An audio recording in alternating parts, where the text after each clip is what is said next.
Do you ever wonder, how can I get unbreakable, unshakable confidence?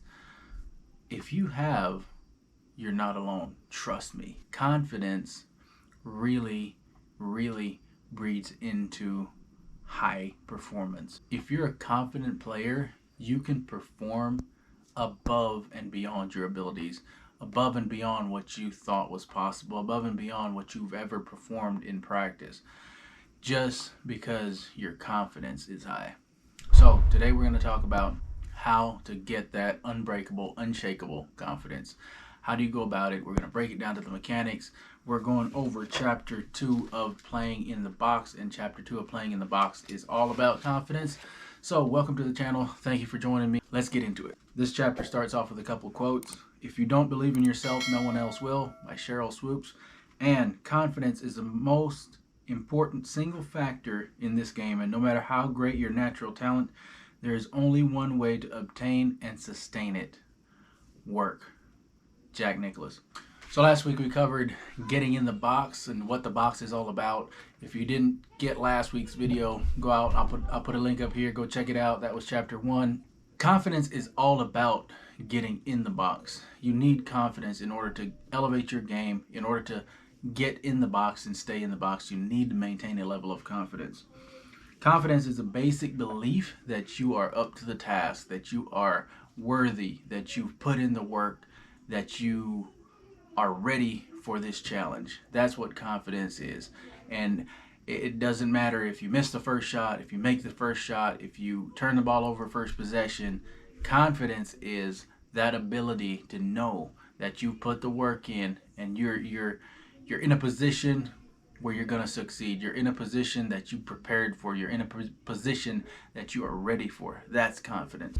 A lot of times you'll hear coaches ask, how are you feeling today? Or your other players will be like, how do you feel today? And really, feeling is a second step in the process. First you think it, then you feel it, then you achieve it. Here is the confidence formula. Confident thinking plus confident behavior is equal to confident feeling. And if you feel confident, you're going to play confident. So being confident and maintaining that confidence is all about what happens in the space in between your ears, what happens in your head when something doesn't go the way you want it to go.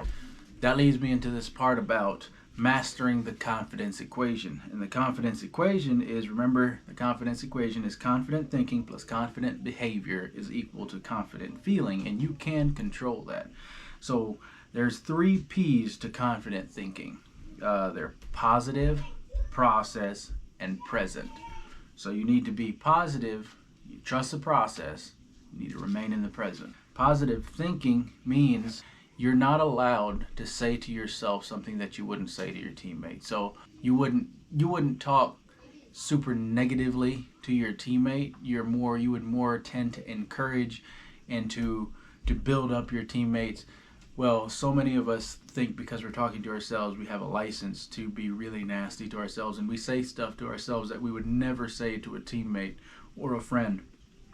So the rule is, do not say anything to yourself that you wouldn't say to a teammate, and that is positive thinking. The second P in confident thinking is process. And process means that you trust the process, but in trusting the process, you can only trust the things that you can control. You cannot control that you missed a shot, but you can control that you took a good shot.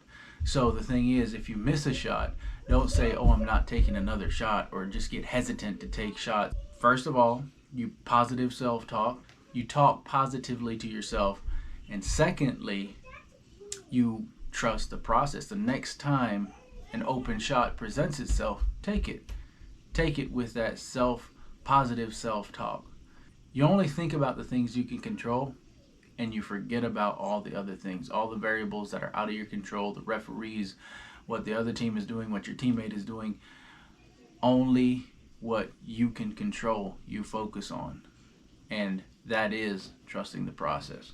Present goes without saying. Remain in the present. Don't dwell on bad plays.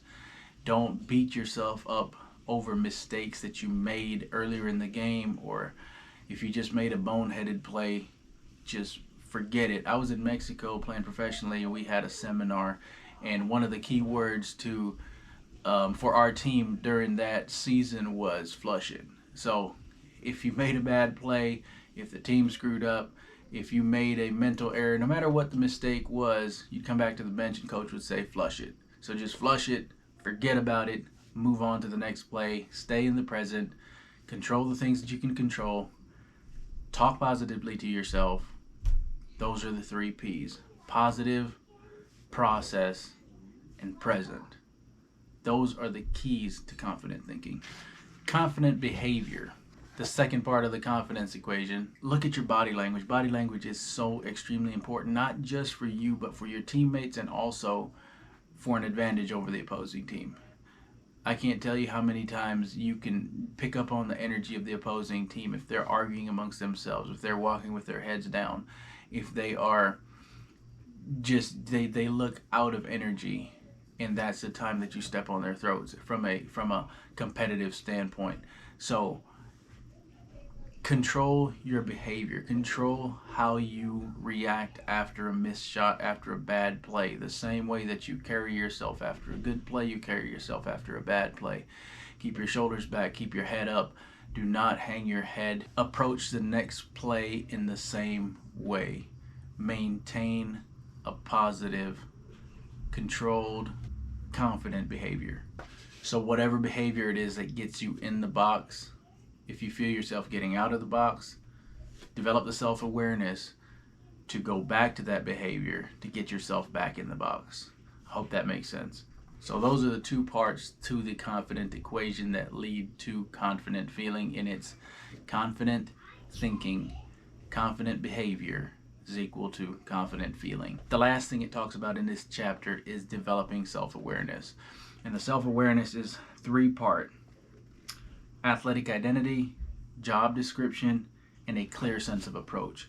So you want to know who you are as an athlete. What kind of an athlete are you? Are you an explosive athlete? Are you more of a shooter? Are you a defensive player? What kind of athlete are you?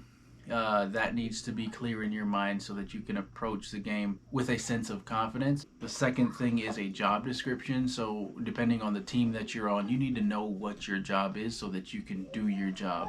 And if you don't know what your job is, it's extremely hard to develop any level of confidence because you don't know what the coach expects of you or what your teammates expect of you. So you need to develop a clear job description. You need to know exactly what is expected of you and what your job is on that team. Thirdly, you need a clear sense of approach. Clear sense of approach meaning that now that you know your athletic identity, now that you know your job, now you know how to approach the game and how to approach the game with a purpose, with an identity of who you are as an athlete, with a clear understanding of what is expected of you. And that, my friend, will lead you to playing on a much, much higher level than if you are blind to all of these or if you're ignorant to all of these. Those 3 things are extremely important to your self-awareness. So with that being said, that's chapter 2. I hope that summary is not too long, and I hope it was interesting, and I hope most of all that it is impactful in your athletic journey and that it will change. Maybe you could learn something from this and it can change something about the way you play and that it will help you be great. Hey, check out the link in the description. I have 3 tips down there, absolutely free. Comment, share, like the video. Appreciate y'all. I'll see you next week with chapter 3, same place, same time. God bless.